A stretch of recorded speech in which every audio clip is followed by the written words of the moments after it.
Speaker? Hey, sir. Reading is fundamental. Riff.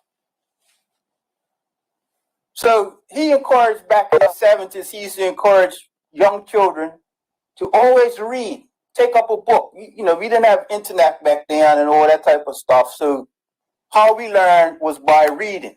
And by reading, you were able to comprehend.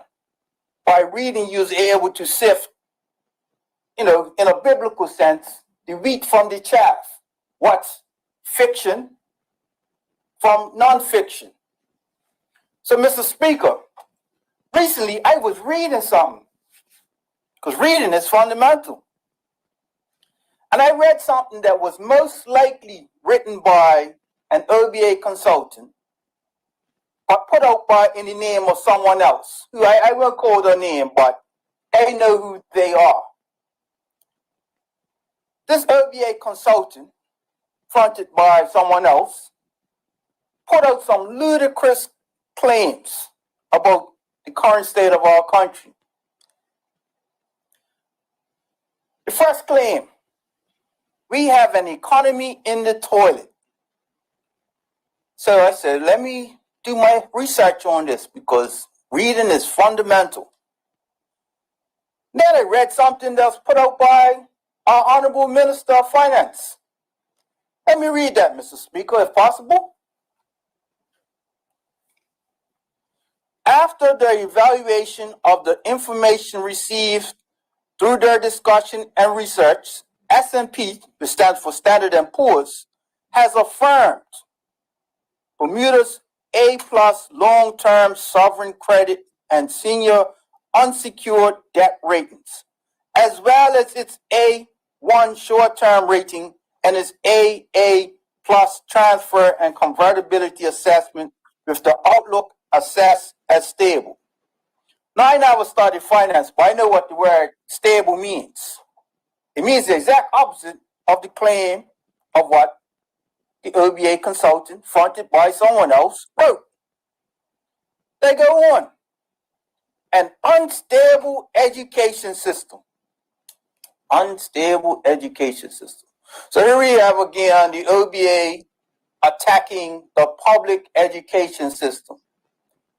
Now, it doesn't take a genius to recognize what they are really saying, Mr. Speaker, because they never attack the private education system, but they're always attacking the public education system.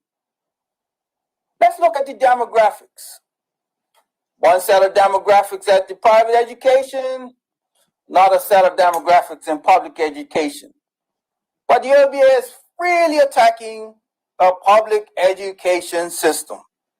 So we have to ask ourselves, are they attacking the teachers? No. Are they attacking the principals? Are they attacking the parents of the children that go to public education? Or are they attacking the children themselves? Or are they attacking the BUT, Bermuda Union of Teachers? Maybe they're attacking everybody because, you know, for some people, especially OBA consultants, they see us all as one, and they just attack us unrelentlessly. Moving on, Mr. Speaker, the next claim, unemployment benefits not being paid. Mr. Speaker, again, let me see something I read. The Honorable Finance Minister read out that over $5 million have been paid out recently in unemployment benefits to over 4,000 persons. There were about 600 persons where there were some glitches due to incomplete or incorrect forms. But for the most part, 85%, according to my Barclay maps, of the people have been paid. Now, if you're a person that you're waiting on unemployment benefits, yes, of course, you're going to be a bit angry. But to say unemployment benefits have not been paid is a total lie. Sorry. Misrepresentation of the truth. They go on to make some more claims. Citizens unable to pay mortgage and rent. People unable to feed themselves. Growing numbers of people out of work. Businesses that have closed or are on the brink of closing. Mr. Speaker, I could be wrong, but the government of Bermuda did not invent COVID. We did not put out a big sign and say, hey, COVID, come to Bermuda and cause us gross economic pandemic. It did not say put people's lives in danger. It did not say that gatherings of more than 10 could result in somebody becoming a super spreader event. No, we didn't do that, Mr. Speaker. Circumstances beyond our control happened, and we, the government of Bermuda, led by the Premier, Honorable David Burke, and the Health Minister, Honorable Kim Wilson, and all other support ministers, had to put things in place to stop a health threat in this country, Mr. Speaker. Mr. Speaker, my wife owns a salon. She had to close it for 3 weeks.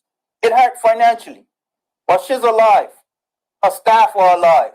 Our customers are alive. This is the price we all have to pay for something that is beyond our control. Mr. Speaker, they go on to say, roads in deplorable states.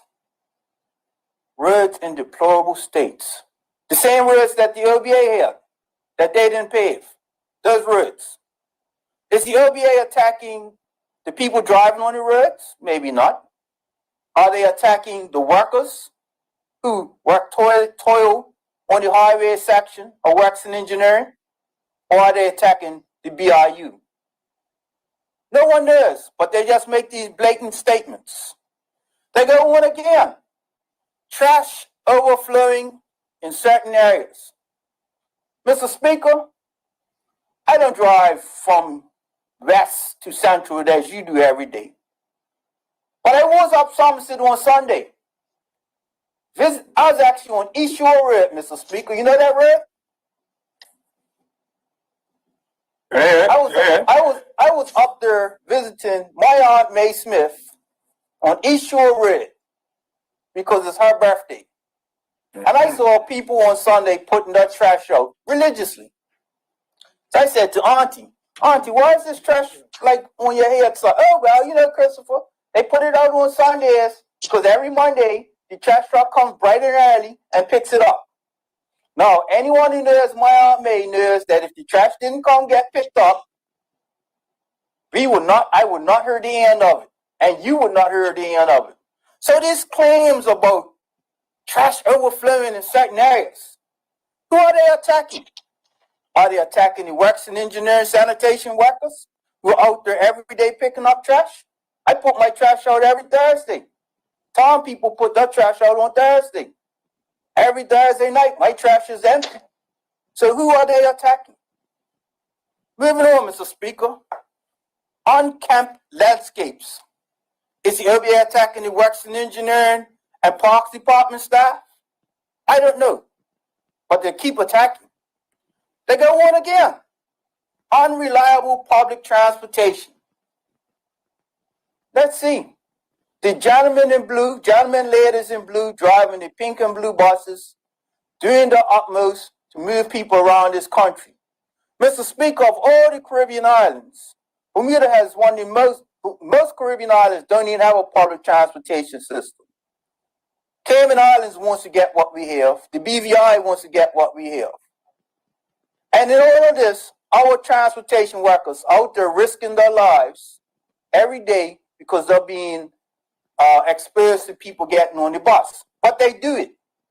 And if they have to shut down for a day to get tested, that's what we do. Because we don't want a bus operator, I should say, who is sick, who may pass it to others.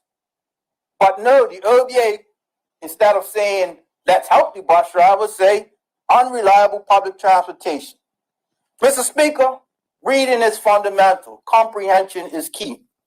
The narrative in which the OBA is trying to paint is to try to attack the PLP. But in reality, they're really attacking the workers of this island. They're attacking the unions of this island. They simply cannot have it both ways, Mr. Speaker.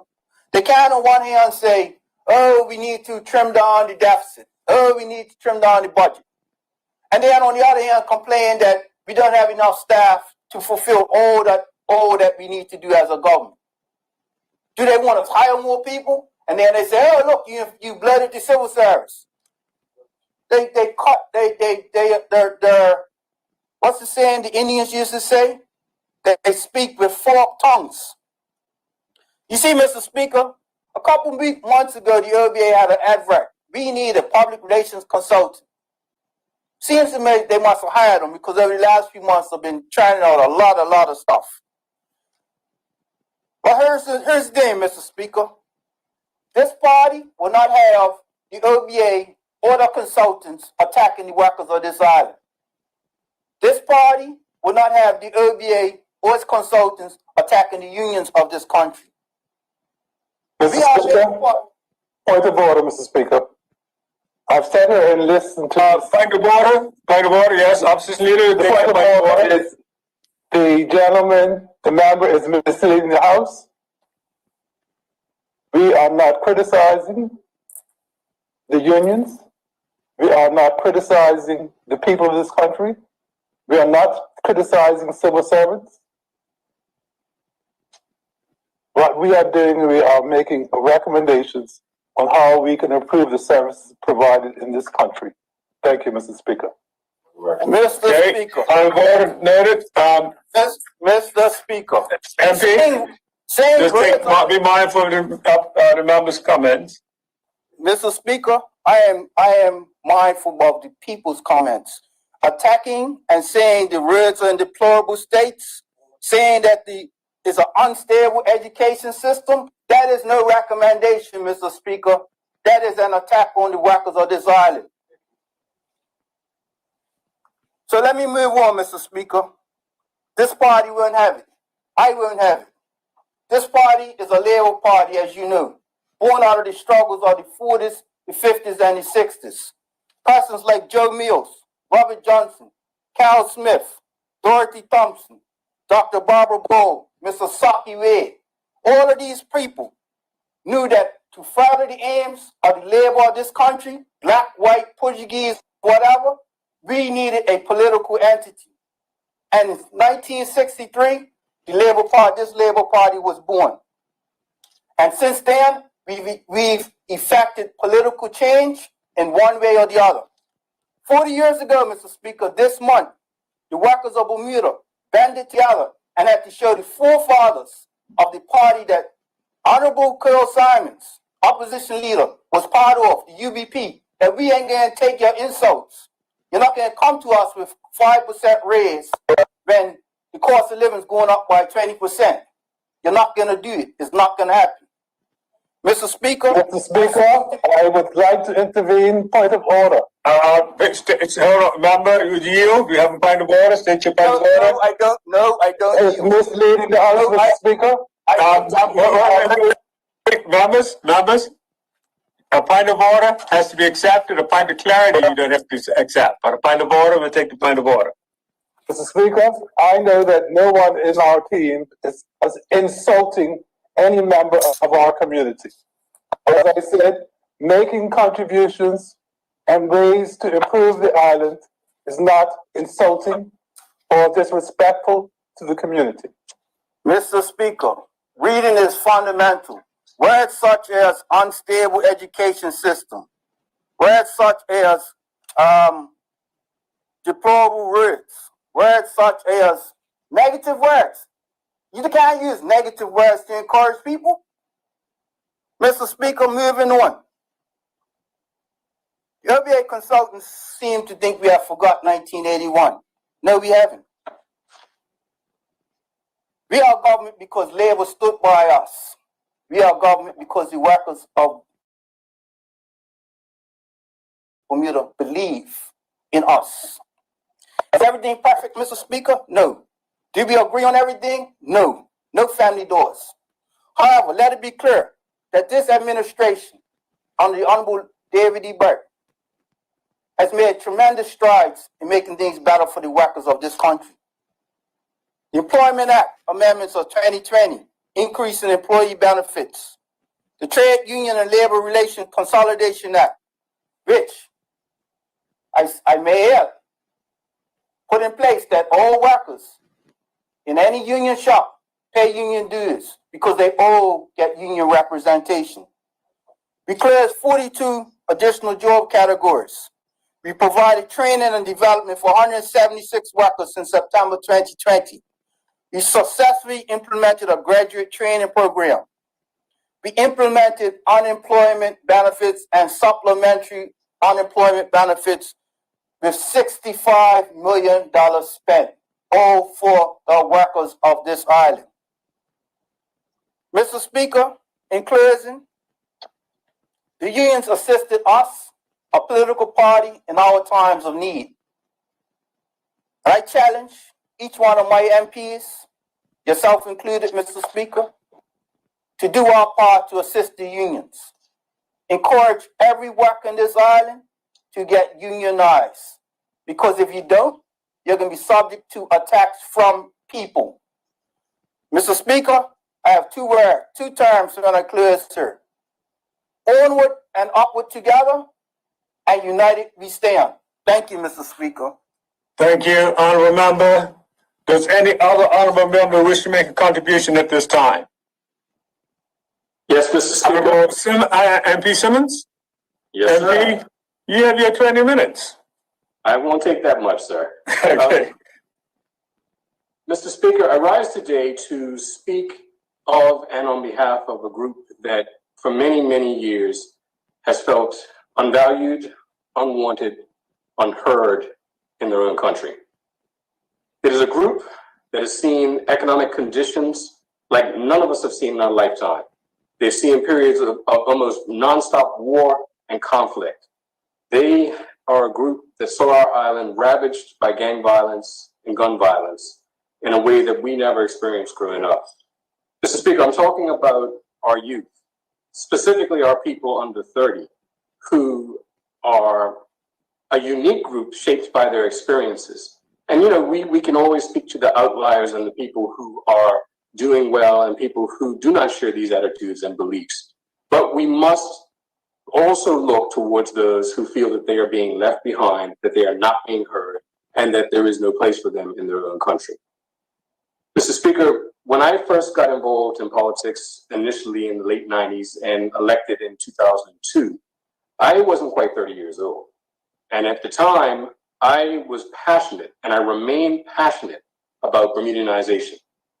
I remain passionate about not having a Bermuda where my children, your children, other people's children will not have the same opportunities, not have the same chances, not have the same treatment that their countrymen of a different color or a different name or a different background would have. Mr. Speaker, when I came back to Bermuda, I saw Bermudians my age who did what they were supposed to do, went to college, worked hard, studied hard, and still subjected to things like teaching a non-Bermudian how to be their boss, subjected to things like being told, you're just a little boy or a little girl to me, so, you know, just you have nothing to contribute. Mr. Speaker, while the years have passed and I no longer fit into that category, I've never forgotten the feeling of not being wanted in my own country, not being heard, not being listened to, not seeing a place for myself. And so, Mr. Speaker, when I went into my constituency initially in 2014, I was the then Shadow Minister of Tourism. And during my time as Shadow Minister of Tourism and even as Minister of Tourism, I spent a lot of time encouraging, I was very passionate about getting a Bermudian industry growing within tourism, whether it was within the workforce, whether it was in entrepreneurship, whether it was within supporting services. Bermudian-led, Bermudian-dominated, Bermudian to the core. I would talk to a lot of young men and some young women, and I would try and encourage them, and particularly some who had parents who had served in the hospitality industry. And they told the same story. My mother worked her fingers to the bone and never was paid a decent wage. My mother worked her fingers to the bone, never got a promotion. My mother worked her fingers to the bone and never was able to fully make ends meet. And they would ask me, why should I follow in that path? Why should I follow in those footsteps? And I struggled to answer. And I struggled to answer. And while I continue to encourage and continue to fight for improved conditions and things like the living wage, we have to deal with, within some of our young people, a crisis of confidence. As a generation, this is not just unique to Bermuda, this is a global condition. Those are our young people are losing faith with the institutions that we held dear, institutions that got us through slavery, institutions that got us through segregation, and everything is being questioned and found wanting. Whether it is political parties, whether it's politicians, whether it is church, there is a crisis of confidence that is the elephant in the room that we don't speak of. Mr. Speaker, the economic conditions that they have seen are so different. And it's easy to point the finger of blame, but we have been through some global economic times that I think even our grandparents didn't experience, and a global pandemic. And what I am hearing more and more is there is no desire to return to the world that was. There is no desire to achieve the Bermuda that they have never seen and that we talk about so far. We believe we are capable of better. They expect better and they want better and they are demanding better. Mr. Speaker, when you talk to a group that believes it's likely they will never earn harm in their own country, a group that's perhaps the most gifted and talented that our people have produced, the loss of faith in institutions, the loss of faith in processes represents a dangerous, dangerous catalyst for the years ahead. And this is something that is not the job of one politician or the blame of one politician or the job of one party or the blame of one party. This is something that each of us should be concerned about and each of us should be doing our part to address. Because where their perceptions are wrong, we should be engaging with them where they are, not through ministerial statements and press releases and speeches in Parliament, but where they are. We want them to be, not where we hope they will be, not where we think they should be, where they are, in their spaces, in their places, in their environment, listening without judgment, accepting their worldview, and finding ways to incorporate ideas that can help, whether necessary, improve their worldview or improve the world that they see and they want to see change. Mr. Speaker, it would be easy now, because that is the pattern of this political system that we have inherited from white supremacy and colonialism, to use this platform as an opportunity to pot shots at each other, shoot shots at each other, and it's a great deal of fun, you know, when you really get into it. But at the end of the day, it doesn't matter, because these young people are not impressed, and they're not even listening. And so, Mr. Speaker, I would encourage members to, instead of firing shots at each other on this issue, to actually begin speaking as passionately with, to, and about our young people as we do for our seniors. I am proud of my members like the Honorable Derek Burgess and the Honorable Zane Silva, who will say proudly, I love my seniors, and I love them too. But I love our youth. I love their potential. I love their idealism. I love their passion for change. And that is something we have a part in making sure never gets extinguished, never gets dulled, and never, more importantly, never ever is led to antisocial behavior or to another country. We have a role to play to restore hope. We have a role to play by pushing idealism over pragmatism. We have a role to play, Mr. Speaker. And if you are playing it already as a member of this chamber or any other place, then we need to continue. And if you are not, I really encourage you now, beginning this weekend, to get in the spaces of our young people, meet them where they are comfortable, and listen, and see the Bermuda that they see. See the Bermuda that they want to see for themselves and for their children. And all of us do our part to help build it. They are in the what have you done for me lately business. While our history is important, while our achievements are important, if they're not feeling them, if they're not touching them, it's not what they want to hear. So, Mr. Speaker, as I close my remarks, I would just encourage every member to reflect, are we doing enough for our young people? Are we connecting enough with our young people? Are we listening to them? Are we being an example to them? Are we guiding them? And where appropriate, are we providing a vision that excites them and drives them forward? Thank you, Mr. Speaker. Thank you, MP Simmons. Would any other member wish to make a contribution at this time? Yes, Mr. Speaker. MP Opposition Leader? Thank you. Opposition Leader, you have your 20 minutes. Thank you very much. I'd like to start off where the Honorable JAMAHL Simmons just left. I think he raises very good points about our young people. In fact, I share his sentiment. I have interact with a number of young people on a daily basis in my job at the bank and through my children and their friends. And I have to commend JAMAHL for his contributions because he's saying what these young people are saying to us. And as a consequence, I am making it my personal business to address and support our young people wherever I can and try to regain some of the respect that they had for their seniors and adults that we had when we were coming along. Minister MP Simmons is right. If you talk to many of them, they feel that they cannot buy a home like their parents are, and that they, in some cases, have given up hope and just living day to day, and whatever will be, because they feel that we are not supporting them and that their voices are not being heard. So again, I'm prepared to work with Mr. Simmons if he's got a group that he's working with, and I am on the same bandwagon as he is in that space. The reason I just had to speak on that because he moved me, and I thought that he was spot on in regards to a number of young people in this country. I would like to take this opportunity to offer my warmest regards to the people of Bermuda as we celebrate Bermuda Day next week. We will not be in the House of Assembly, and so I thought it was appropriate that I do it today. As you all know, that we are in unprecedented times because of the pandemic.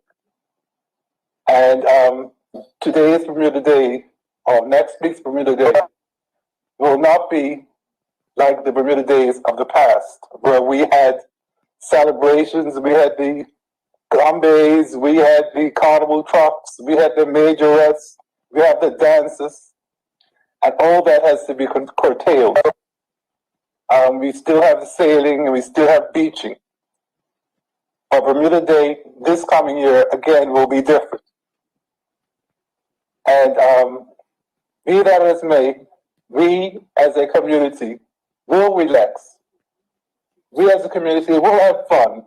We'll spend time with our families. And we'll spend time talking to our elders, talking about our rich culture and our rich character. The other interesting thing that we need to also address in this country is the face of Bermudians are changing. We are diverse Bermudians. We have seen mixtures and Bermudians of different ethnic backgrounds, different country origins, and the tapestry of Bermudians are becoming more cosmopolitan. But at the end of the day, despite the diversity, we are one people, and we are all Bermudians. And Bermuda Day will give our diverse Bermudian population the opportunity to reflect on who we are and what we have in common. You know, we are proud to be Bermudian. If you went away traveling with your family, your mother, your father, or you're going to university, people ask you, where are you from?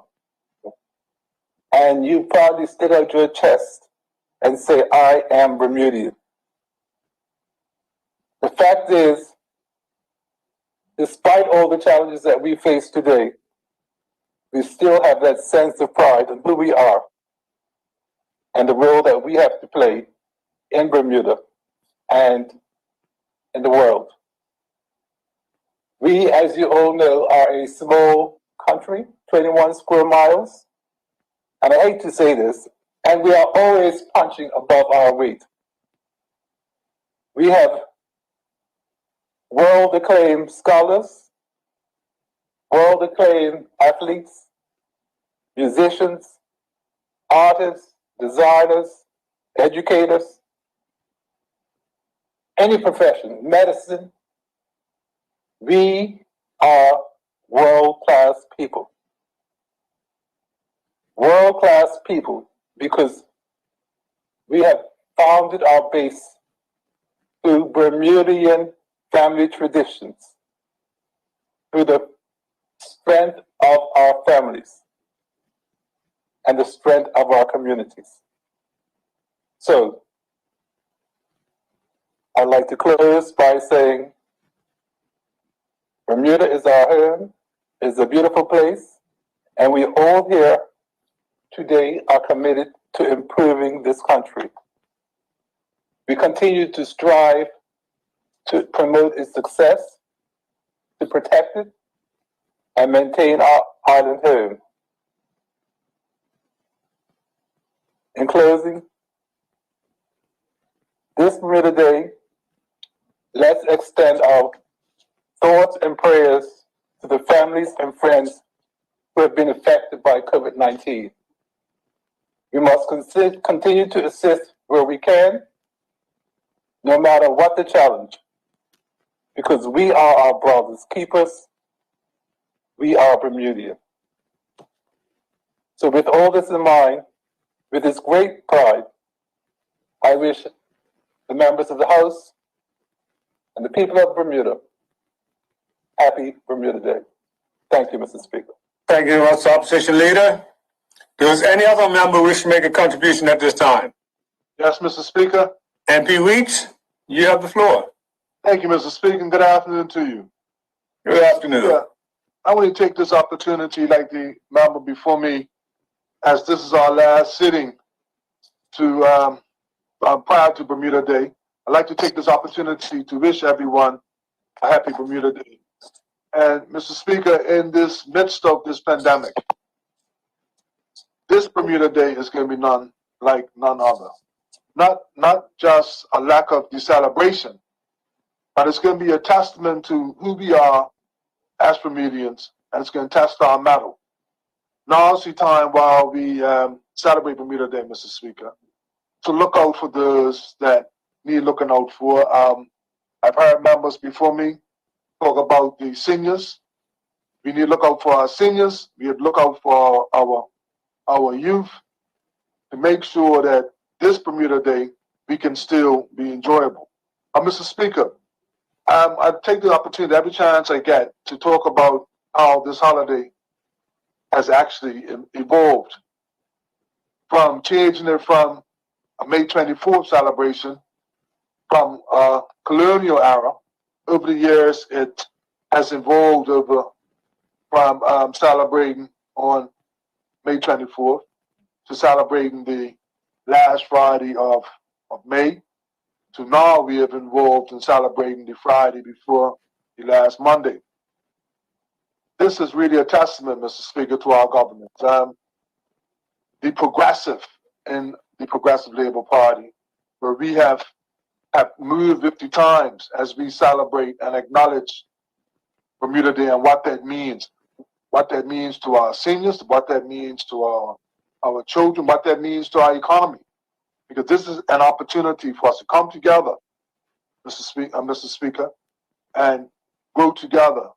But you know, there's a segment of us that are adverse or slow in change, and I should say, Mr. Speaker, because I've had some calls, I've had some WhatsApps from people saying that they prefer for us to celebrate Bermuda Day on 24th of May.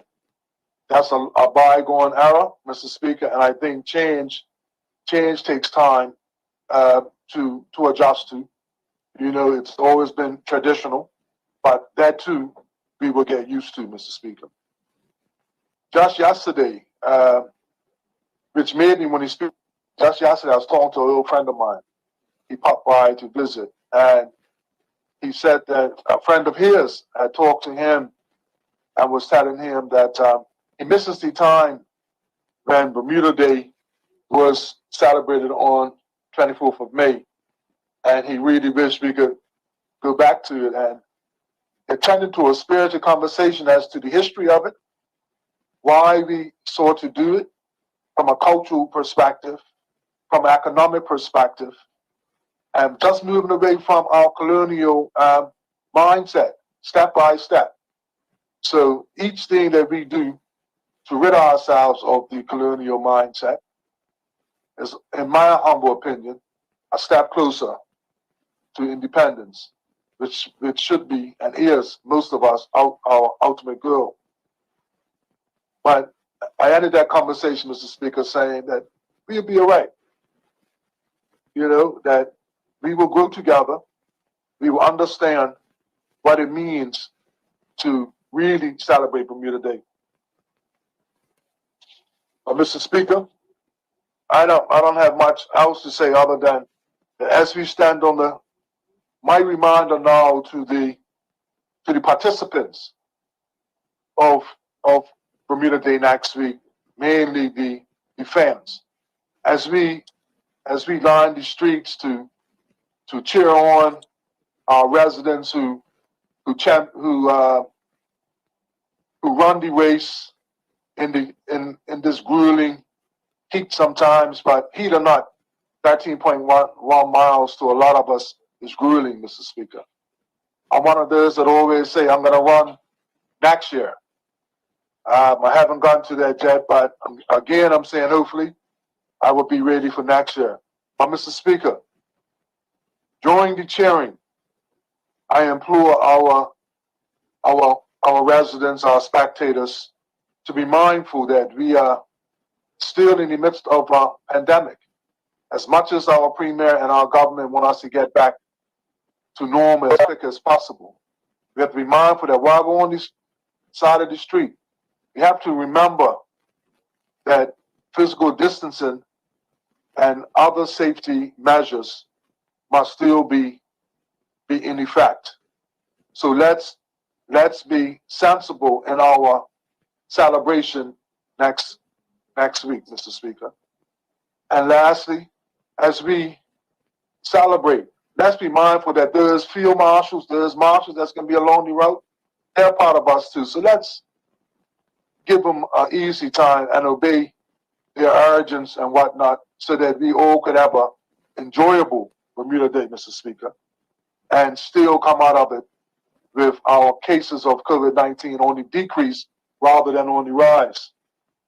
So, Mr. Speaker, as I close, happy Bermuda Day to you. Happy Bermuda Day to my colleagues. Happy Bermuda Day to Bermuda. And Godspeed and good health, Mr. Speaker, to all those that will be running in the race next week. Thank you, Mr. Speaker. Thank you, MP Weeks. Does any other member wish to make a contribution at this time? Yes, I do, Mr. Speaker. It's Anthea SIMMONS-WADE. MP SIMMONS-WADE, you have the floor. Mr. Speaker, I take this opportunity as well to wish a happy Bermuda Day to my colleagues and to all of Bermuda. I also take this opportunity to shout out to my constituency 25.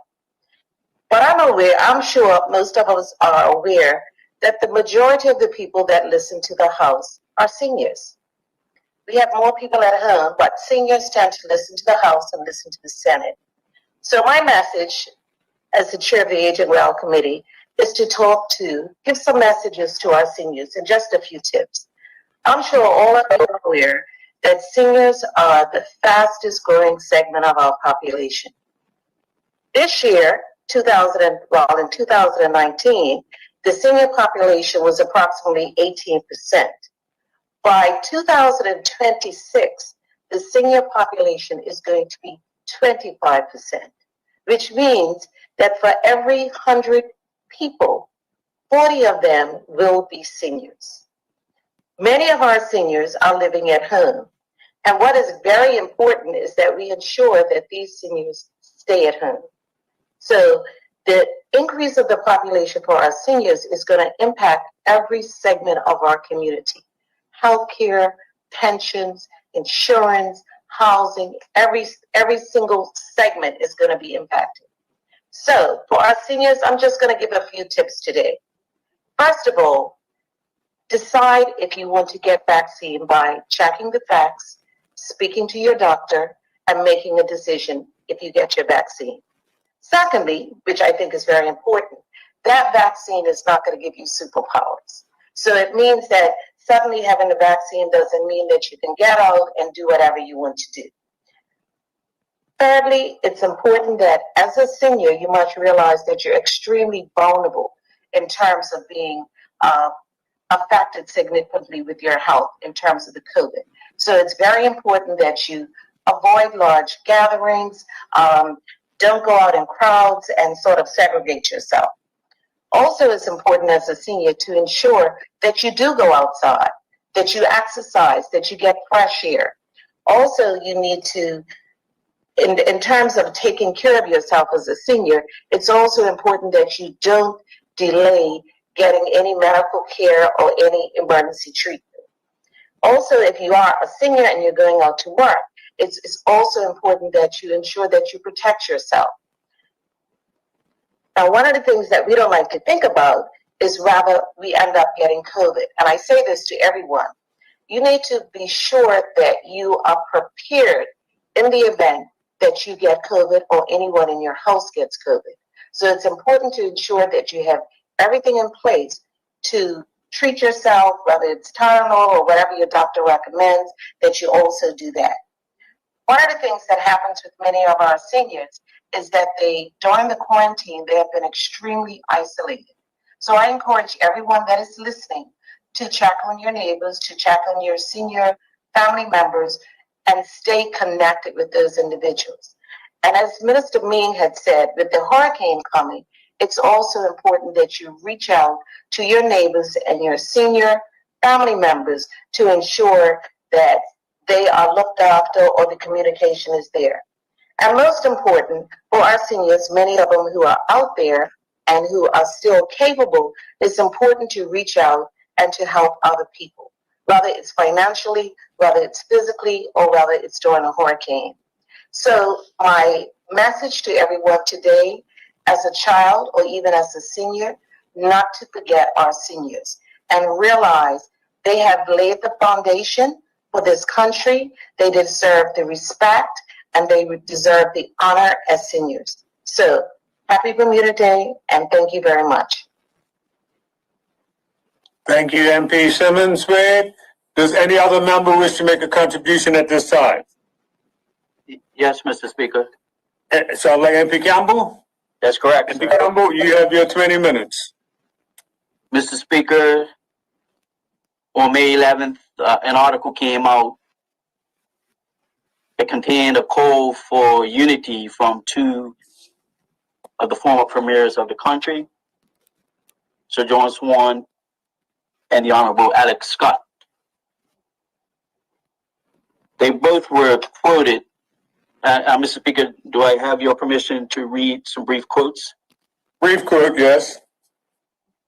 Mr. Speaker, Sir John is quoted in this article as saying, "It is time for us to find the collective will as a country, as a people, to work together in collaboration in moving Bermuda forward." And the Honorable Alex Scott is quoted as saying, "It is our responsibility to bring everybody together with the object of solving problems. If collectively we now focus on finding those solutions to the challenges we have today, we are not going to do too badly." Mr. Speaker, Bermuda has a long history of coming together to overcome challenges. Whether these challenges are internal or external, our international business community continues to innovate and evolve to meet the challenges from competitive jurisdictions. Thereby, Bermuda remains as a premier jurisdiction for doing business. Mr. Speaker, earlier today, we heard the Honorable Renee Ming Minister for National Security encouraged us to be ready for the upcoming hurricane, get our supplies together, get our batteries, flashlights, our medications. Again, history demonstrates that we readily come together when facing a hurricane. We assist our neighbors. Once our preparations are finished, we assist our neighbors in their preparations ahead of the storm. In the aftermath, if there's a tree down, we band together. Black, white, Portuguese, it doesn't make a difference to get that tree out of the way. If our neighbor's roof is off, we help them cover it up to protect their assets and their possessions. If they need food because the electricity is out, we help them in that area. How we can help seems to be fairly clear. And we just jump to it and get it done. Mr. Speaker, today, as has been the case for the last 15 months, Bermuda has been engaged in a battle against the coronavirus, the COVID-19 virus. Mr. Speaker, in the initial stages of this fight, in true Bermuda spirit, we came together as a community, as a whole, and supported shelter in place, lockdowns, wearing of masks, social distancing, curfews, etc. But Mr. Speaker, as we have seen over the last several months, there's been opposition to some of the measures implemented and proposed by the government, particularly around continued restrictions and different options for vaccinated and non-vaccinated individuals. I've had conversations with many of my constituents around these topics. No doubt, Mr. Speaker, we have neighbors, work colleagues, friends, and families divided by their beliefs on and around the vaccination, or the vaccine, sorry. And I will declare that I am fully vaccinated. I did so to protect a young one at home. And as a country, we're blessed to have doses of the vaccine in our possession that has caused some disagreement. Mr. Glenn Fobler recently, and he's one of my constituents, released an op-ed entitled, "No One is Safe Until We Are All Safe." And I want to thank him for reminding us that this phrase is the slogan of a 6-month campaign initiated by India and South Africa.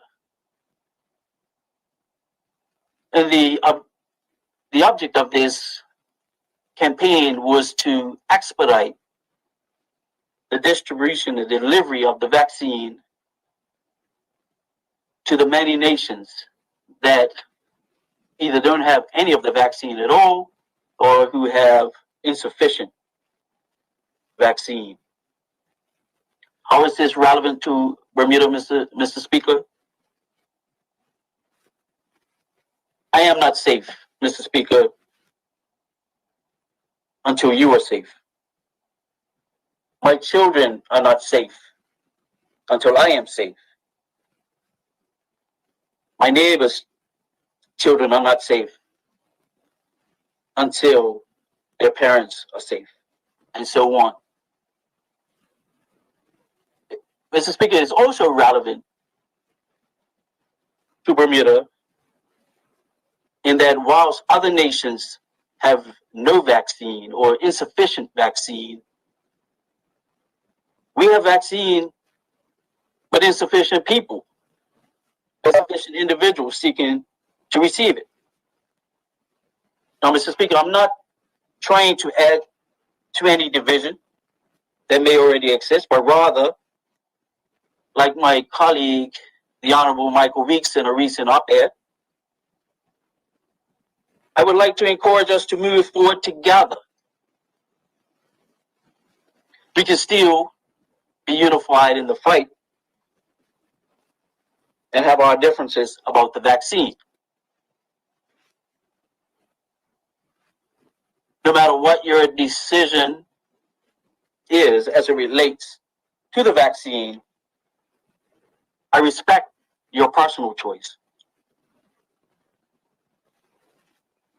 To those who are fully vaccinated, please be reminded, you can still get the virus, although your chances are reduced.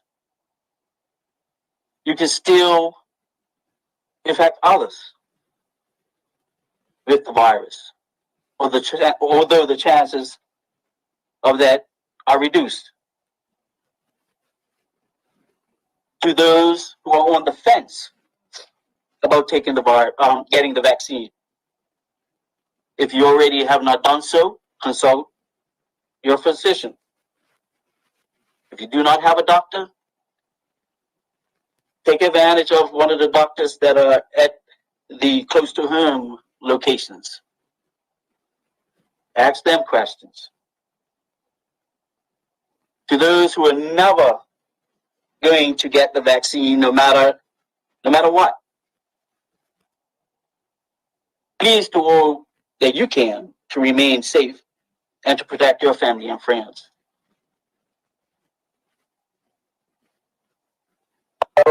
To everyone, no matter what your status is as it relates to the vaccine, please follow the health protocols so that we can open up the economy, that we can return to some semblance of normalcy. If we could identify those ahead of time, those who would not obey the rules, left to their own devices to quarantine, etc., then I'm sure we would do so. But we can't.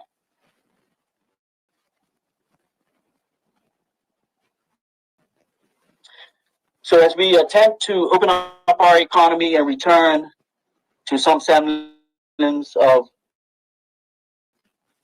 normalcy, and as we will soon celebrate Bermuda Day and start to enjoy some of the activities that the warmer weather brings, or attempt to enjoy those activities, remember, no one is safe until we all are safe. Thank you, Mr. Speaker. Mr. Speaker. Yes, thank you, MP Campbell. Speaker. Sounds like Deputy Speaker. Deputy Speaker, would you like to make a contribution at this time? Yes, Mr. Speaker. I was so Deputy, you have your 20 minutes. Go right ahead. Thank you, Mr. Speaker. Speaking in terms of the remarks from Honorable Member Famous, Honorable Member JAMAHL Simmons, the Honorable Member Weeks, and the Honorable Member Untitled Chapter. Let me address the Honorable Member